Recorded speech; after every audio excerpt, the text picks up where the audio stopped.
Hey, what's up everyone? Today we'll go over the news about the latest major order since it's drawn near. We've also got a status update on the Automatons. The community manager talks about the end date for the 60-day plan. And not only that, I'll show you a trick you can use on bunkers, which you might find quite useful. There's a lot more to discuss. If you can, please support the channel by hitting the like button below and consider subscribing at any time. Let's first start off by talking about the latest major order. We've got one more defense to go before we're officially done with it. However, the situation just got worse. Yesterday, we lost the defense at Vernon Wells, and now the DSS logistic hub is wide open for an attack. We have to be very careful here, otherwise we might just lose the hub next. If we end up losing Tarsh, we're going to have a rough time trying to recover, and overall it will delay the construction of the Democracy space station, which is even worse. The reason for that is the Automatons will surely figure out what we're trying to do. So here's the game plan. Once we complete this major order, I highly suggest we all head over to Vernon Wells to liberate it as soon as possible. This will prevent the Automatons from figuring out our plans. After that, the best course of action would be to travel to the top right to liberate Seth. Liberating this planet next would be a great idea because it will, make capturing both Sojoth and Claza much easier. And it will also prevent the bots from advancing towards Clarel. If you haven't noticed just yet, Clarel is under attack. I saw it happening this morning, like right as it started. But yeah, we're currently in the process of defending it, and we absolutely cannot afford to fail in this defense. If we do, the Democracy space station will become extremely challenging to defend. That is, if the Automatons figure out what we're doing. So please make sure to travel over to Clarel and help defend it as soon as you can. Also, since we're talking about the major order, I went over the briefing 2 days ago, and some of you mentioned that the Automatons aren't receiving an upgrade. However, that's not entirely accurate. If you wish to skip ahead, do so now, as I will be showcasing a leak, and we'll be talking a little bit about it.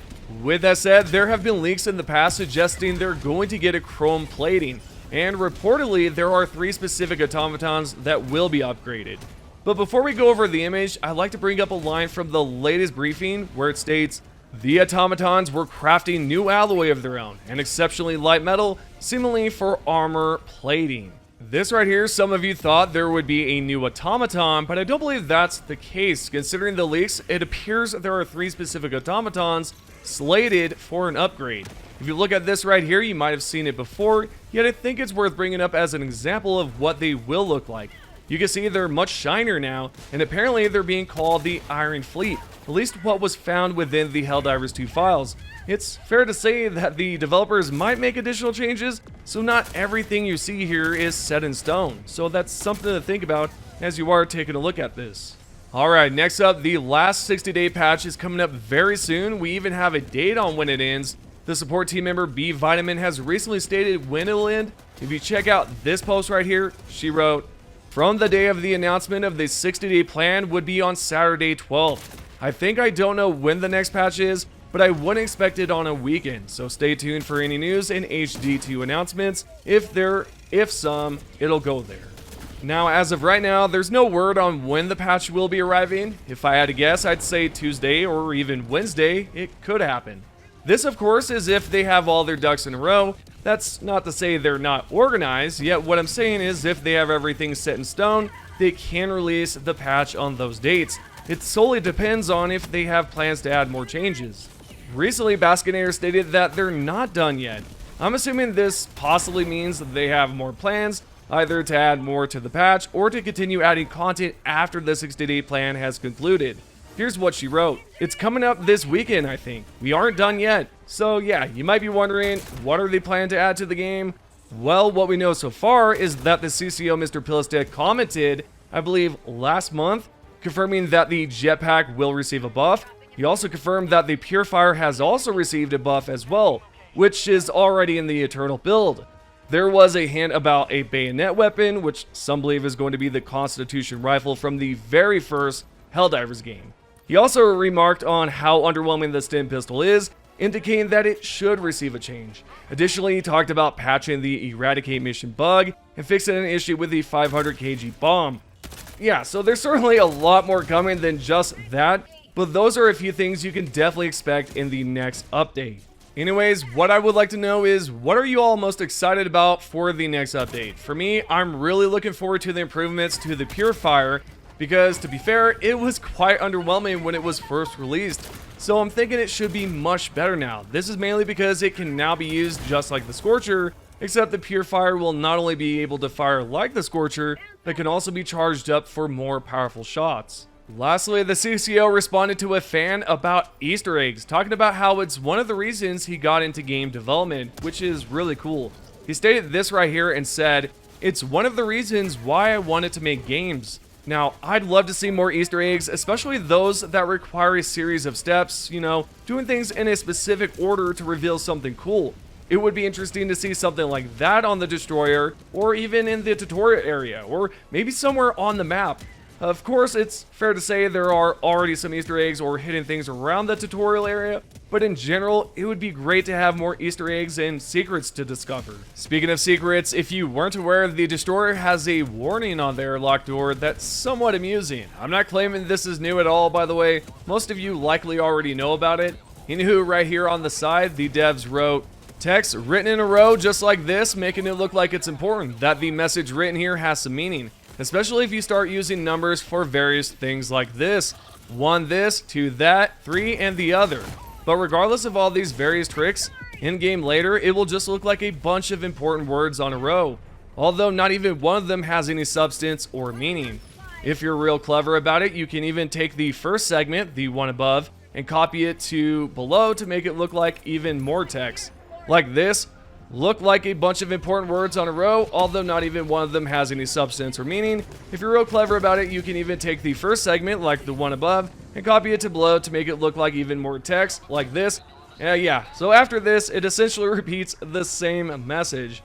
It was something unexpected for me, but if you weren't aware of it, make sure to check it out for yourselves aboard the Destroyer next time, and you should see it on the wall right here.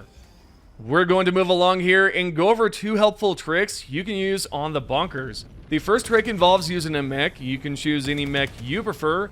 Here's what you'll want to do. Deploy your stratagem, wait for the mech to arrive, then hop in. Once you're inside the mech, approach the bunker door like so. You can breach the door by turning the mech so its back faces the door, then exit the mech. At this point, you should find yourself inside of the bunker. Now, you'll also notice that you can't pick up the items from inside. So, why would you want to do this? Well, if you're at a bunker by yourself, this trick allows you to see whether the items inside are worth grabbing. Plus, you can exit the bunker by simply re-entering the mech. Just approach the door and interact with it. If you're not a big fan of that trick, there's another even better and easier method. So what you'll do is approach the bunker door in a prone position, then switch from third person to first person view. This lets you peek inside of the bunker as well, as you can tell, which is very helpful for checking out what items are inside and deciding if you should call your teammates over. It's a handy little trick that can be quite useful, and if you didn't know about this, well, then there you go. I'd like to now continue onwards here and bring up an interesting topic going on over on Reddit. There's a fan who titled their post with, "So the theory that the Automatons use people's brains could be true." This person also included a concept image from the development phase when Arrowhead was, figuring things out for Helldivers 2. Anyway, in my opinion, the answer is yes. They're definitely picking up human parts from the SEAF team, or really anyone that they can get their hands on. If you weren't aware, the Automatons, or rather the cyborgs, were once human. They originated from Super Earth, but essentially went AWOL, abandoning Super Earth to establish their own homeworld known as Cyberstan. You might be skeptical, but there is proof on this. About 3 years ago, a mysterious binary code was posted on the Helldivers 2 official account. Someone at the time managed to decrypt it, and here's what it revealed. "We, the collective from Cyberstan, unanimously assert our independence from Super Earth. We have the right to defend our home from the brainwashed Helldivers. Our children, the Automaton, will not suffer as we have under the oppression of Super Earth." Without a doubt, I believe it's safe to say they're definitely using human body parts to basically create their own super soldiers. Yeah, overall the entire sentence is interesting. They call their own as children, and that Super Earth has brainwashed the Helldivers. Interesting. Very interesting. I wonder if we're ever going to receive more lore about them specifically, because I'd love to know. What I'd like to know is what you all think about this. Do you think the automatons are stealing brains or body parts and whatnot so that they can use it on themselves?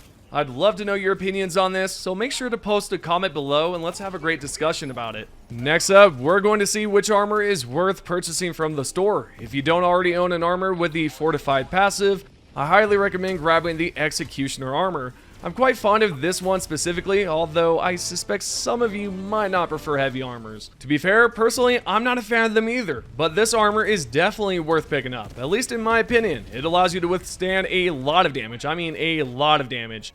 Another option is the transparamedic armor. I'm also keen on this as well, and I plan to pick it up eventually. It's just, right now, I'm short on credits, as you can tell. This right here, this armor is great. Even though it is a lightweight, some of you might like that especially. But yeah, this allows you to carry up more stems, and if I recall correctly, it's up to 6. I could be wrong on that.